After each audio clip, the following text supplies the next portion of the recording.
Welcome back to SoulBack. This is the R&B podcast. Kyle here, and I've got Tom with me. Tom, second week in a row. Where is Edward Bowser? Luckily, this time I actually know where he is because I logged into Facebook. He let us all know he's actually stuck in traffic. He got tickets for the Migos show tonight, so he's on the way there. Props Ed for scoring those tickets, man. Well, Ed, I hope you have a good time at the Migos, but in the meantime, I guess we will have to handle this podcast, right, Tom? We'll hold it down without him for another week. He'll be back next week. Right.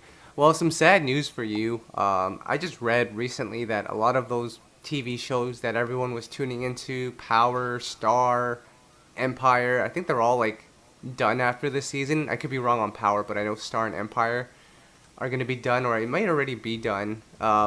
Your thoughts on that, Tom? I never watched any of those. My wife is going to be pissed, though. She loves Star and Empire, but I don't really care. However, I knew they were pretty big. I did catch a couple in the beginning of Empire. It was pretty cool to see, about the industry and all that, but, these things can't go forever, I guess. I don't know. Yeah, and I think it seemed like after a couple of seasons, they just kept adding guest artists to appear on there, and it probably watered down the show a little bit. And it's on these shows, they just come up with the most wild stuff and situations. It's just it gets crazier every episode. It's almost all right, when's enough? So I guess they ran out of ideas. Well, the good news is that means Brandy has to go back into the studio and put out that album that we've all been anticipating. There we go. Let's get your boy Camper on the line. Get some progress on that. Exactly. But, Tom, a lot for us to talk about this week, as we normally do. You missed out on last week. I interviewed Brandy from Blaque by myself, and this week they dropped their unreleased 2003 album, Torch, which we both had a chance to listen to. And, Tom, it seems like a lot of people have been waiting for this album. Yeah, we've already got a lot of comments our way. I was interested to hear how they could release it. And you covered that in your interview with Brandy. When they got dropped from Elektra, Elektra basically gave them the album to own it themselves, which doesn't always happen. A lot of times these labels will lock up the music. So that was pretty cool. And they released it on the 20th anniversary of their debut of when that came out. So that was another cool thing. So it was definitely interesting to listen to. I found myself almost forgetting at times it came out, it was recorded in 2003. So I was thinking in modern day terms. So you got to kind of change your mindset a bit. But what did you think of it? Yeah, and I think that was what I was going to get to, because as we both listened to it, I think, and you might need to correct me or fix my mindset here, but when I listened to the album, I think initially I listened to it as if the album came out in 2019. And if you have that mentality, it's going to sound very, very dated. But Yep. If you flip the switch and listen to it like you're back in 2003, I think your experience will be a little different. But, Tom, I think one of the interesting things that I came across, some of those Missy Elliott tracks especially, those sound really, really dated. And it made me think, did it not age well? Or, because I know in 2003 people would have loved those records, but a song like Freakazoid, that didn't sound good to me. Well, it's not that it didn't age well. If you listen to Jodeci for the first time today, you're going to think, man, this sounds so dusty sounding. A lot of stuff, you can't, it's hard for stuff to age well when the sound of music changes so rapidly. Look at the modern sounds. You won't even hear a live instrument. So what Missy and Timbaland made famous in the 90s, today, although some of it does still sound current because it was so futuristic, a lot of it is just from that era, a lot of what they did. So it's not a diss against them or the group. I just think it's how quickly sound is changing. Yeah, I agree. But like you said, it did have a bit of a nostalgic feel to it. So when I heard some of those records, I was like, yeah, that takes me back to this era, which is always cool to just go back to, your favorite era of music and discover new music. But Tom, the question I have for you, right? Because when I interviewed Brandy, she had mentioned that this Torch album wasn't the group's favorite and that the label sort of forced them to record it and put it out. So if you're in the position that Blaque is in right now, 20th anniversary, do you release this album knowing that you don't like it, but the fans do, or do you just keep it in the vaults? What would you do as an artist or a CEO? Well, it seemed like they had no choice because the fans, as you know, have been asking for it for so long. I mean, they could have even dropped this thing around when Natina passed. That would have been cool too, because that would have been 10 years or so since it was, originally released and it was expected to drop. But I mean, I don't think they had a choice. I mean, it's interesting, the timing. I'm curious what was the one factor that made them decide to just put it out. But I'll say this: I'm glad we got it. Even if they don't like it, it's for the fans. More artists I wish would release stuff from the vault for their fans and do it for the fans. Man, if we could just go into that John B vault and take all those records that he hasn't put out, I know some fans would be happy to hear those. John B, a lot of other artists too, man. Imagine, there's so much stuff out there. Static Major, we always heard about his archive. Yeah. Well, didn't John B drop like a B-side project a couple years back? And John L did as well, like the Lost Files. Both of them did. So good call on that. That was cool. Yeah. Unfortunately for Tank, he won't need to put that out because like all his unreleased music is on the internet already. But some of these '90s artists, it'd be nice to hear some more music from. It's funny you mention that, because now out of nowhere, Warner, the label, is just putting out random songs. We just got a Brian McKnight and a Eric Benet song that were from their albums in the 2000s, and were like Japanese bonus tracks. So most of us in the U.S. never heard them. It wasn't when the internet was popular and streaming, so we never really got to hear them. And it just kind of came out of nowhere. The artists haven't even mentioned them. Warner just threw them up there on streaming. It's interesting. Yeah, I'd seen that too. I was looking at, I think it was Trey Songz discography probably about 2 months ago, and on his second album, Trey Day, I found a couple of bonus songs that I hadn't heard either. So, I mean, it's a cool way to find new music, I guess. Tom, I'll say this. It's, how we complain about how listeners have no excuse to look for music or know that an artist has put out new music. With things like Spotify, it makes it so much easier. You just search up the artist's name and everything's there. So really now there's no excuse. There really isn't. You know how upset we get when people say nothing good is out there or coming out, or my artist hasn't released an album since 2002. Come on. Yeah. But Tom, back to this Blaque album, one thing that you did bring up was you were not a fan of the subject matter for the majority of the album. What was wrong with the subject matter? Well, I'm a dude, and I don't like to listen to a full album of women bashing dudes, basically, like hating on men, saying he did me wrong. It's tough for me as a man to hear that for a full album, the majority of the songs. See, I don't disagree with that, and I'm with you. It does kind of feel uncomfortable. But, Tom, you got to remember, that was 2003. That was when girl groups were, like, in effect. And you got to remember, there were songs like No Scrubs by TLC, Bills by Destiny's Child.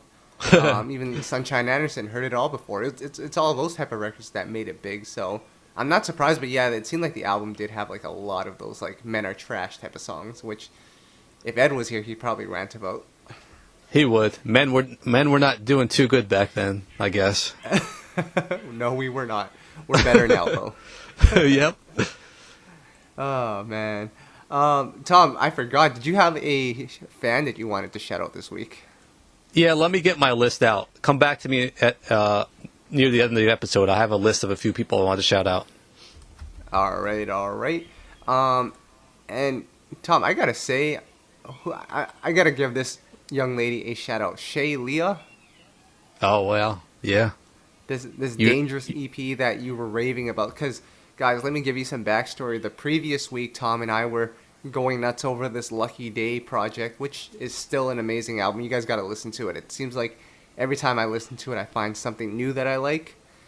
And we had already said that was one of our favorite, if not the best, R&B album of the year. And then Tom last week messages us and says, yo, you got to listen to the Shay Lia EP. It's my favorite project of the year. I'm like, Tom, you already said Lucky Day was. So what makes this project so good? You know what's really killing it? When we get an artist that's young, who has vocals, who uses that vocals, and is, we get that nostalgic feel, like a 90s feel, but is still current. It's not trendy, it's current, but it pays homage to those who came before. A lot of days, these younger R&B artists are not paying homage, and I think that's what we lose interest in. But an artist like Shay Lia, masterfully does that. She makes some really good R&B. It's kind of same thing with Lucky Day. This is where I want to hear the genre progress to. I don't want to hear trap and B. I want to hear vocals.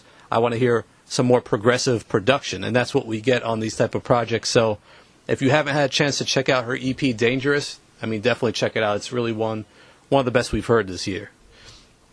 Yep, and another project for you guys to check out is Adrian Marcel's 98th.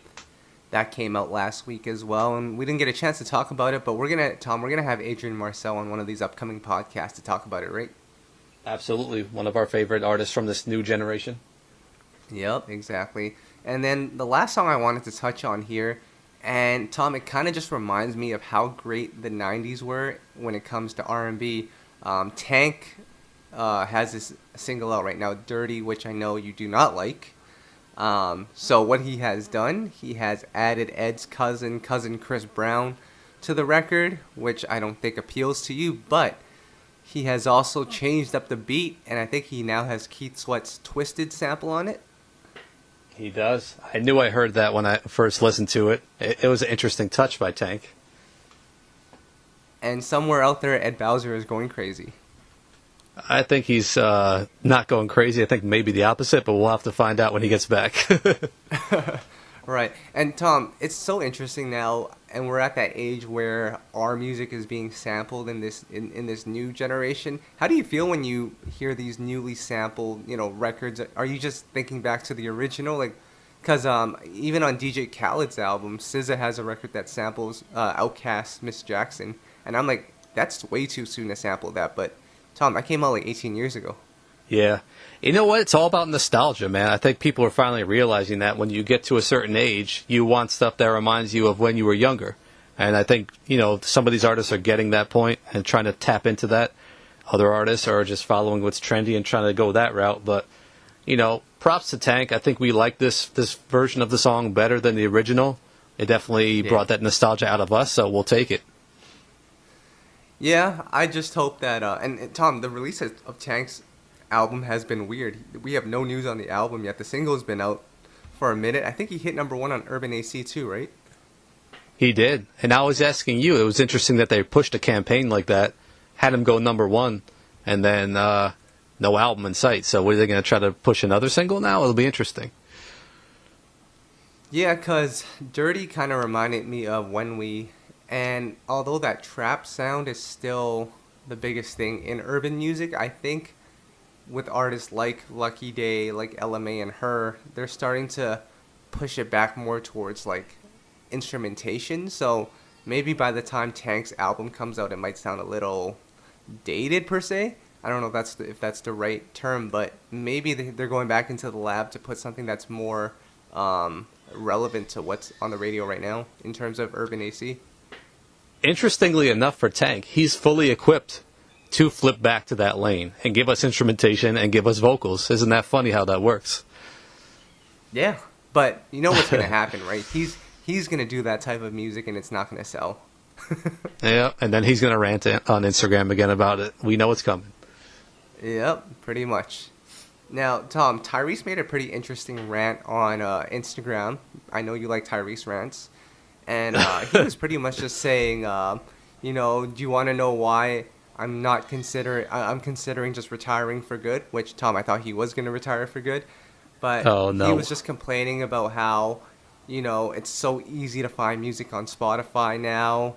And that, artists don't have to work as hard to get their music out there. And he's like, and artists have gotten lazy because of that. How do you feel about that whole rant? Man, you know what? I don't know if that's valid. I mean, you still gotta. There's so many people you're competing against. Like Tyrese is a celebrity, so he's gonna be able to get the word out there. But there's a ton of artists putting their music on Spotify and no one's hearing it. I mean, it's not like you could just slap your music up there and everyone's gonna hear it. So I kind of get where he's coming from as an artist who came up through the major label system, but he has more resources than all these other cats combined. So what is he really talking about? Well, I think it's just Tyrese being Tyrese. He likes to complain. But don't we all? Tom, I think that's it for the new music. Are you ready for your list yet of people that we need to shout out? Yeah, I got a couple I want to shout out this week. These are two of our listeners and readers who have, been down with us for many, many years now. Amber Meyer Ricks, I want to shout out, and John Betts. And both of them are all over our Facebook page and our social media, always chiming in from time to time on things and really supporting us. So shout out to those two. Thank you for your support. We really appreciate it. Tom, I don't think John Bett was the right person to shout out this week, because every time Jagged Edge drops a new song that's not good, you'll be sure to see his comment on there. But listen, I like people who can keep it real, so we appreciate you, John. I mean, tell us how you feel. We like hearing the feedback. If you don't like something, if you do like something, we'll take it. Yeah, absolutely. But Tom, and not to be a spoiler, but yeah, Jagged Edge will be joining us on the podcast shortly. But before Jagged Edge joins us, can we talk about this Donnell Jones rant that he had on his Instagram? It wasn't really a rant, but he was just announcing that he has a new album coming out, and he hopes everyone supports it, because we need to support real music if we want it to come back. And I know a lot of people were commenting on the video saying, this new music is cool, but it doesn't hit the soul like the music that Donnell made or John B made. Tom, we need to start supporting these artists, don't we? And how can we do that, especially with iTunes going away now? Hold on. We need to start supporting these artists? We've been down for 10 years now supporting these artists. And we just got to get other people to do it. We as in the general, as the people, I'm sorry. I know.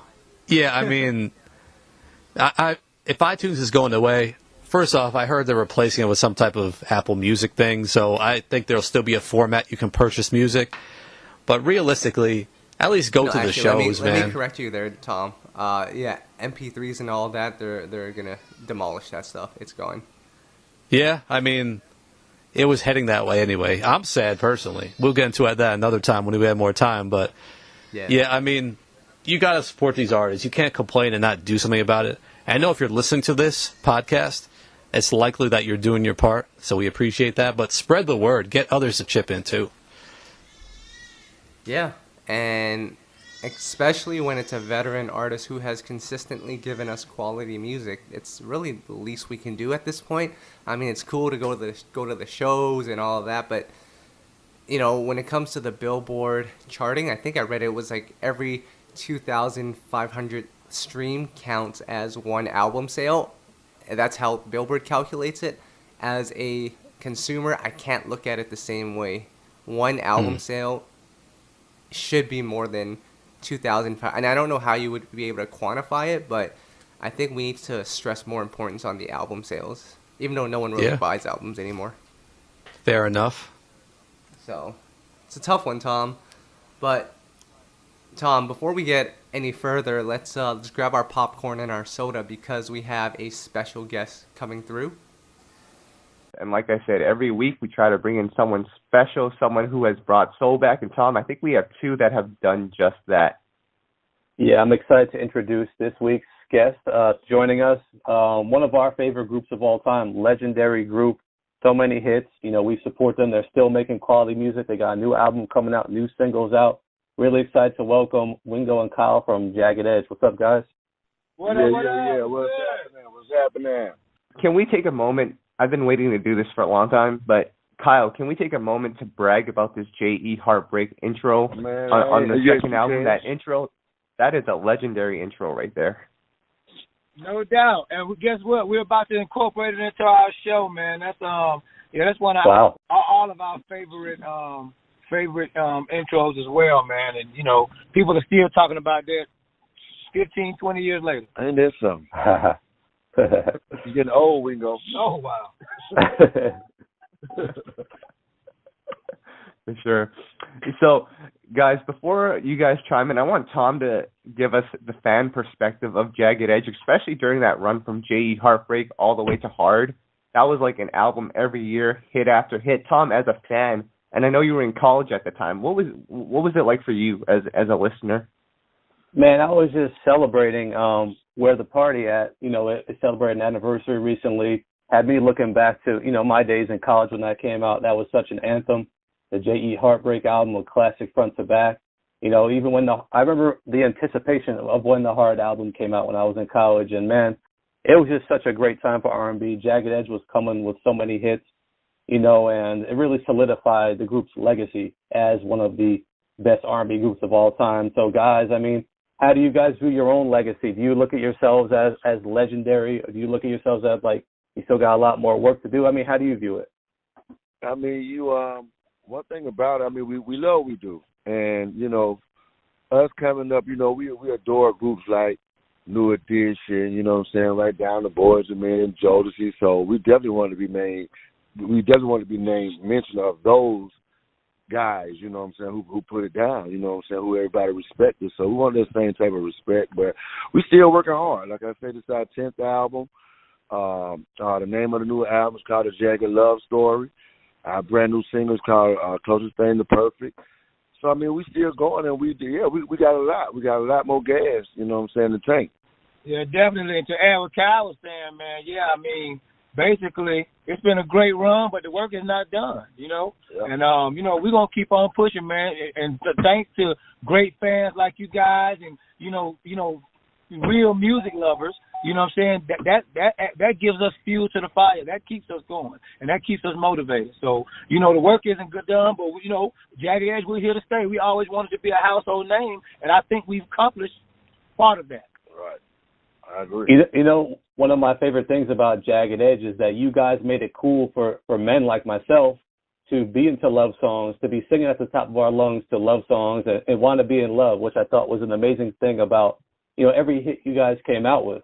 It was like, damn, you know, it made you feel that. It made you feel something, and it was all about love. So talk about the response you guys got over the years on your hit songs when, you know, from dudes, basically. I mean, basically, you know what I'm saying, that's what we do. You know, we'll always tell you, like in our shows, you know, much love to the brothers as well, man. And it's always extra special when the brothers and the fellas come show us love because we're speaking through the guys. When you're in a bad relationship or you're in a great relationship or you need a decision to make in a relationship, you know, put on a Jagged Edge record. I guarantee we've covered that, you know what I mean, with you know, 9 albums. But basically, yeah, we're speaking through the guys. You know, a lot of times it's hard for guys to, you know, to express themselves. And, you know, at the end of the day, we're just trying to, you know, express for you. You know what I'm saying? Speak on the behalf. Yeah, speak on the behalf. Be an expression for the fellas. Yeah. So it's always extra special when guys come up to us and, man, you know, show us love and just tell us, you know, keep going and we're their favorite group and all that, man. You know what I'm saying? Like, we love it. Yeah. And you guys mentioned this new project you guys have coming out. I think I can speak for R&B lovers when I say it's always a treat when a new Jagged Edge album is on the way. We always look forward to it. The new single, Closest Thing to Perfect, is out now. What can you tell us about the new album? It's hot. Fire. It's hot. And guess what, though? Now watch this. This going to really impress you. For the past 9 albums, we've been putting 12, 13, 14 records on the project. I think the most we might have done maybe 14, 15 songs, whatever, on a project. This album is going to be a double album. You're going to get 21 Jagged Edge records this time. Wow. Well, you can listen to it from your mother house to your stepmother house to your wow. to his mother house, yeah. What made you guys decide to do something extra special like that? It's your first time doing one of those. It's our 10th album, and it's just a milestone for us. And again, you know, we've never done it before, so we're big on, you know what I'm saying, like, setting the bar for ourselves as well. We're still setting the bar. We're trying to, you know, top every project, and we just want this to be special. It's our 10th album, and, you know, it's a milestone for us. 20 plus years in the business, and you know, our fans are still here with us. So, you know what I'm saying, we just want to give them a treat. Yeah. That's dope. What's the sound of this album going to be like? I know the Layover album, your last album, I know the fans noticed it was a little different than some of the previous Jagged albums. What do you think this one is going to sound like? Just like the last 2 albums, you know what I'm saying, we produce every track ourselves. And, you know, we've always written everything ourselves or whatever since day one. But, you know, it's going to be vintage Jagged Edge, but, you know, technology moves faster than we do, you know what I mean? And, you know, so there's a bunch of new sounds out and a bunch of new vibes you can incorporate with, you know what I'm saying, with what you do. And that's just what you're going to get. You're going to get vintage Jagged Edge with like a new feel. With a 2019 touch. How about that? Talk to him. Okay. Nice. We're looking forward to hearing that. Yeah, when's that album coming out? The album is slated to release around July. the beginning of July. So, nice. Coming soon. Yeah, just be ready. Nice.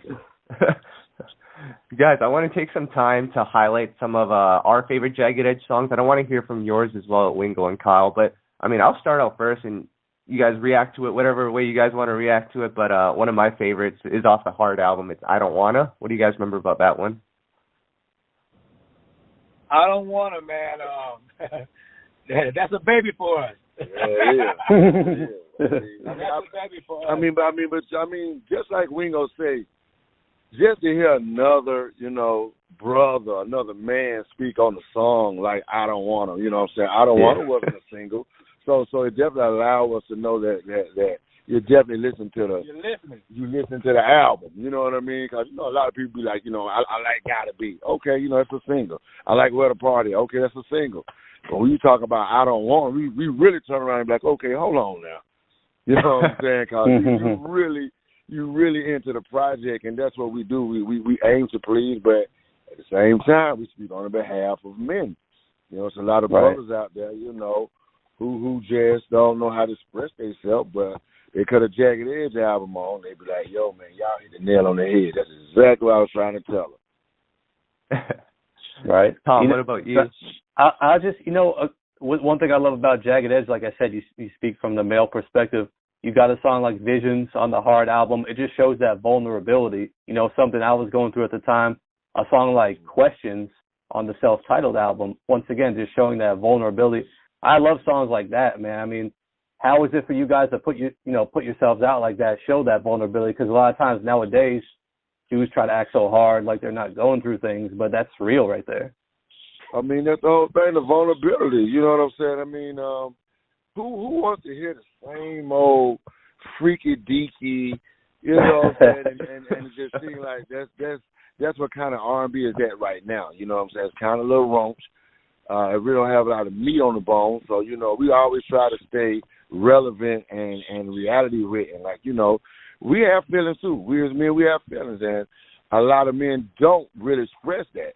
That's like kind of appreciate that product that we put out there. You know what I'm saying? Like you say, I don't want it. Yeah, ain't nothing wrong with chivalry is not dead. You know what I'm saying? You may not know how to deal with it, but it's definitely not dead. And once you learn it, you have a better relationship. You have a better aspect on what really matters. And God gives to a woman as a man, and God gives to a man as a woman. If you don't know that, then you're going to be lost, bro. Exactly. Tom, can we give a couple of shout-outs here? Of course you can, bro.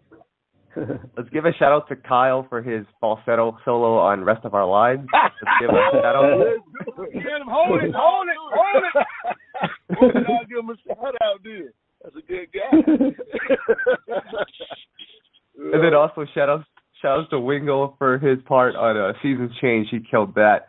But guys, you guys, appreciate it, man. That boy listening, man. Hey, appreciate it too, man. And also, I want to give a big shout out to John Legend, man. You know what I'm saying, for just blessing us, man, with his talents, with his His, you know what I'm saying, with his hands on the keys. I know. And his vocal ability, man. John Legend is the truth, and he'll be around for a long time. Yep. Yeah, amazing. And shout out to you guys, you know what I'm saying? For real. I mean, this interview was very enlightening because sometimes you just do a straight interview, don't nobody really know, but like I say, singles. I mean, but y'all guys is really coming with, somebody done did their homework over there, man. We've been listening for many years, man. Let me give a shout out to Jagged Edge, and I'll tell you why. Because me personally, I came into R&B a little past the Jodeci and Boyz II Men era. I grew up on 112, Jagged Edge, Next, and Dru Hill. And let me tell you, man, each of those groups have pretty much broken up at this point. Dru Hill has a totally different lineup. 112 is broken up. Next, we recently had RL on here. He told us this is probably the end of Next. You guys have been the ones. You've been together all these years. We got to give you so much props for sticking it out. I know it's tough as a group to stay together, but you guys have been here, and we got to really respect that. Hey, man, let me tell you something. If it ain't broke, why try to fix it? I'm trying to say. Right. You see what I'm saying? Like, we're going to ride this thing till the brakes fall off. And we love each other, and we love what we do, man, regardless, man. Yeah. Ain't no money, ain't no honey, ain't nothing going to strip us apart. Yeah. You know what I'm saying? Because at the end of the day, it's bigger than us. You know what I mean? Like, we've created millions and millions of fans, man. You know what I'm saying? And now you letting down a whole genre of music. You letting down a whole generation. Yeah. You know what I'm saying? We can't do that, man. You know what I'm saying? Like, we wouldn't be, none of us wouldn't be able to sleep at night, man. So we're going to ride this thing till the brakes fall off, man. And, you know, we're going to keep it going, man. You know what I'm saying? As long as our fans want us here. When y'all kick us out, we'll be out. And I don't think that's how. No, hope not. It's amazing. And then we also have to give a shout out to the twins, Brandon and Brian, because they've been killing it for a long time. Brandon, Brian, Maestro. Maestro.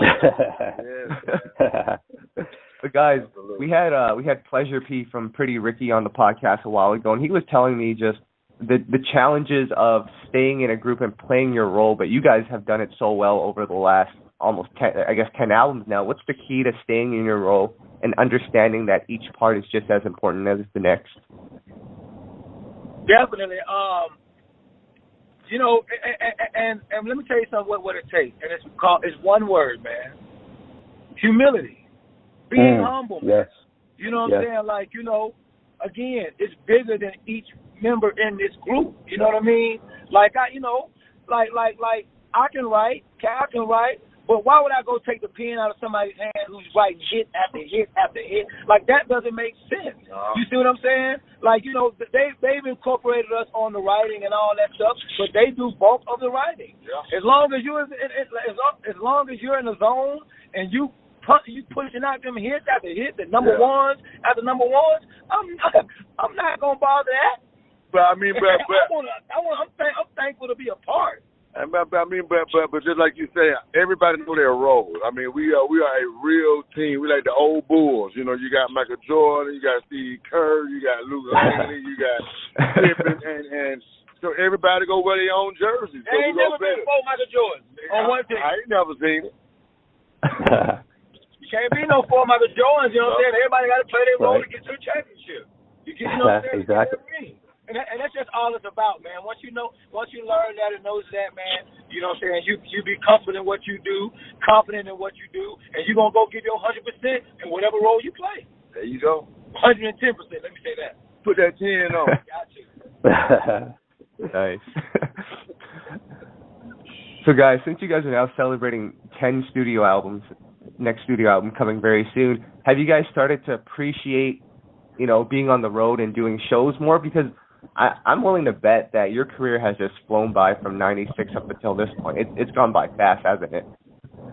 Yeah, it seems that way. It seems like it was just yesterday, but again, like, I mean, as far as doing shows, there's nothing like just getting on stage and that adrenaline, and people, paying their hard-earned money, you know what I'm saying, to come see you and singing your songs word for word. Right. You know what I'm saying? That's no greater feeling, man. And we're all just thankful for that. And we're going to, like I said, we're going to keep it going. We, shows is the ultimate climax. You know what I'm saying? Like, we love being on stage, man. You know what I'm saying? We've been from here across the globe.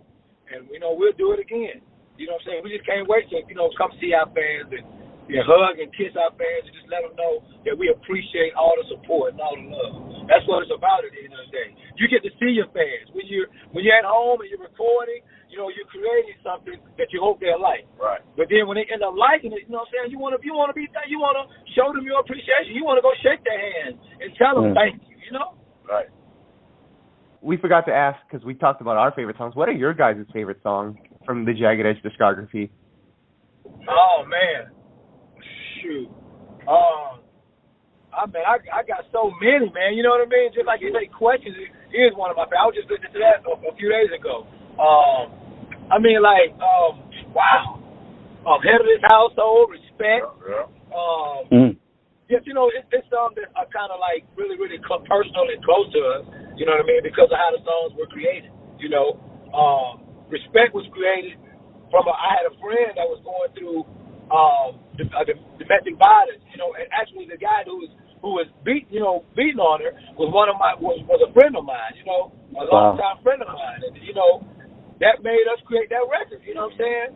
And so it's just records like that's kind of personal and close, and it makes so many though.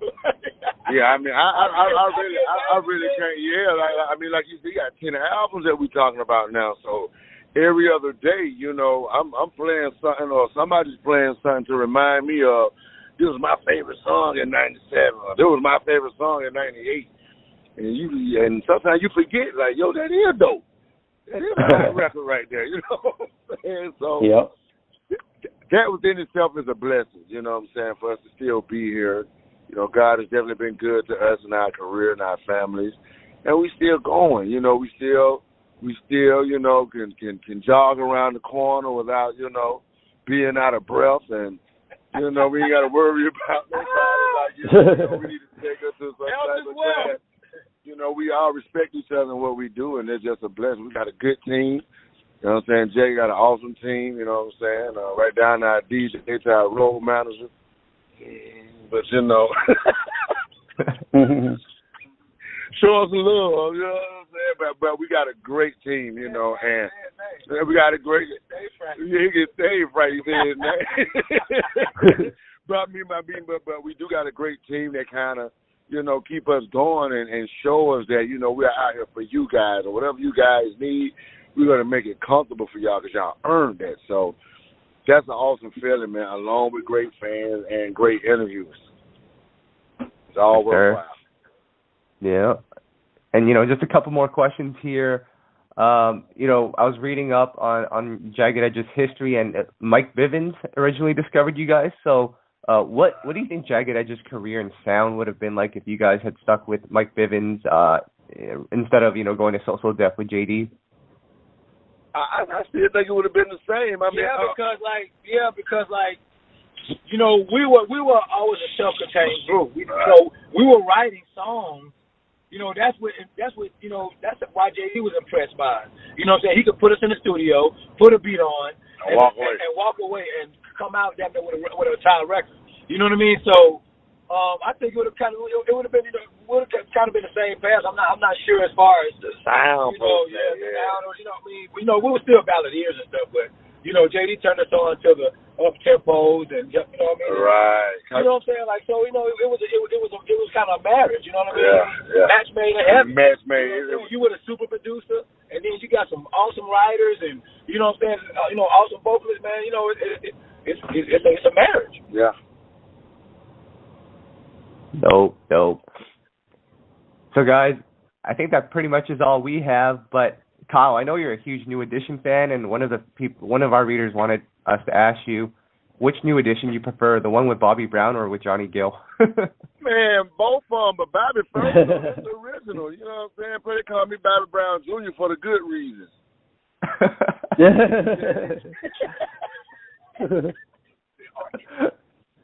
Yeah, but all six, man, all six. Yeah, all six. But to see all of them on stage, I think it's awesome. I think it's awesome because it's an awesome group, and the longevity. You know what I mean? It's just longevity crazy. But each member represents a time in their story. You know what I'm saying? Yeah. Like that's just what it is. You know what I mean? And everybody played an integral part. So I like seeing all of them. Me too, man. All of them. Dope. And then finally, I want to hear a humbling story here. From the early beginnings, when you guys, the first time you got in the studio, when you realized that this wasn't, just singing for fun anymore, this was a real career, a job. Do you guys have a story of that, where you guys realized that? I don't know. I think it's a really good question. It is. It's a bunch of them. but I think I got one when we had did For the Rest of Our Lives, because Brandon Bryan normally they write the bulk of the songs, but for this particular day and this particular song, the vibe in there was so strong. Yeah. Wingo was over there writing the part. I came over and I wrote this part, so it was like Candy was in there with us. So it was like Candy was like, yo, I got this part. Let me go in the booth. And then I just saw the strength and the magic and the vibe and the brotherhood and the union. I'm like, hey man, we finna get us some money, get us some Jordans and some cars. You know, like this thing is for real. You know, because you really don't know, and you know that was our first album. So you know how they say, you know, that first album, you don't know if it's a Jinx album or if you really hear the beat, if you really hear the state. So you know, it was definitely a vibe to where I really felt good about this group is on its way to some big amazing things. We're here for the long haul. So, and the rest is history, guys. You know, and the rest is history. So we're pretty much out of time. We want to just really thank you guys once again, the legendary Jagged Edge, Kyle and Wingo, for joining us, man. We always going to support what you guys are doing. Looking forward to this new album, man, and just keep it going, man. We appreciate so much what you're doing. All right, man. Thank you guys as well, man. And great interview. And, man, we just want to tell all our fans we love them to death, man. Get ready for the new album or whatever, you know what I'm saying? That you can download the new single on all digital platforms. Follow us at official_JE, and each member, you know what I'm saying, _JE, whatever. And mine is Wingo ATL, and it's going all the way down, man. Jagged Edge in the building. We got merchandise. Hey, man, go out and get a T-shirt or something, get a sweater, get a hint, man, get a button, anything. You know what I'm saying? We love our fans, and we just want to bless y'all, man. So, and we'll be coming to a city near you. Real soon. And Tom, that was Jagged Edge on the podcast. Shoutouts to Kyle and Wingo. Good dudes. Really good dudes. That was a fun podcast. You know, 90s R&B legends. We were glad to have them share some of that insight. Absolutely. And you know what? I know a lot of people were hoping for Brian and Brandon, and we'll get them at some point. But I really like the fact that we had Kyle and Wingo because we never really hear from those two. Absolutely. It was cool that we lined up those two, hear their perspective. They're a big part of the group, too. I mean, everyone knows the twins, but these two have been part of the group from the beginning and do a big part. Yeah, and that's why I hate it when I read comments and people are like, why is Kyle in the group? He doesn't even sing. Or why is Wingo in the... And, you know, I think people forget that a group has more to do than just singing. They play other parts in that group. Like Mr. Dalvin from Jodeci. He might not be the singer of the group, but, hey, he's the one that's doing the interviews. That counts. What does he do? I'm just kidding. Mr. Dalvin's actually like the drummer, I believe, and he like does all the fashion stuff. Nice. So there you have it. Tom, are you ready for the Playa Please? I'm ready. I only have one this week, but it's like outrageous, so I want your input on it. Your favorite group, B5, who you caught on the Millennium Tour. Oh wait, they were not on that. Well, they were on one show, so let's give them props for that. But they have a new EP out. With a new single, I believe, called Waves, from what I understand. Yep. But their new EP title would be called New Jacksons. Tom. Listen, man, I wish Ed was here for this one, but all I got to say was I remember when they were signed to Motown in the 2013, I think, and I went to their listening event for the album. They performed. They didn't even sing. They just did dance moves the whole time. I've never seen anything like it, man. Is that what B5 is all about? Yeah, man, it's about that high energy. I don't know about the singing, but they can perform. They're good dancers. But the New Jacksons, Tom, we already got mad at Jacquees for calling himself the king of R&B, and I think even more offensive to the genre is calling yourself the New Jacksons. Like, that's a greater offense than calling yourself the king of R&B, I think. I mean, that's a formula for immediate failure because no one's going to take that seriously. I'm sorry. It's just not going to happen. Yeah. And it sucks because B5 does have some decent records. And just like our good friend David Duane said in a previous podcast, they have a couple. But this is not the best way to come out, the New Jacksons. Tom, are we the new Jacksons as well? We are the new Jacksons of R&B podcasting. We'll take that. I'll take it. And we'll get Ed back next week to discuss more of this because this is pretty outrageous. But before we do that, Tom, can we get into our SoulBack track of the day? If you have one in mind, yes. I do have one in mind. So let's go because we're talking about Blaque. Can we just talk about the record Bring It All to Me with your boy JC Chasez? There you go. Let's do it. That song right there, Tom, that's like that really reminds me of that like 90s 2000s era. It wasn't really pop, it wasn't really R&B, it just meshed so well in between. That was a fun record, right? I wasn't feeling his thugged out style and baggy jeans and all that, but you know. But interestingly it was enough, a cool song. I wonder why they had JC on the song instead of Justin Timberlake. Budget? I don't know. Probably should have asked Brandy that. But you know what? Actually, Yeah. it's because JC was the lead singer at first, and then they like shifted it towards Justin. Yeah. Gotcha. So they did what they could. But yeah. Tom, I think that's it for us. What's going on with You Know I Got Soul? Just posting that new music. Keep it locked to the site. We've got a lot of good stuff up there. Check it out. Check out an artist you haven't heard of before. Take a listen. You're probably going to like it if we posted it, so make sure you spend some time on the site soon. Fair enough. And yeah, I think that's it for this week. We're going to try to get Ed back soon because this two-man team thing doesn't really work as well as the three-man trio trifecta. So, Tom, I think that's it for this week. Shout-outs to Kyle and Wingo for joining us on the podcast. And I guess we're out of here, Tom. We're out, Kyle. Peace. Peace.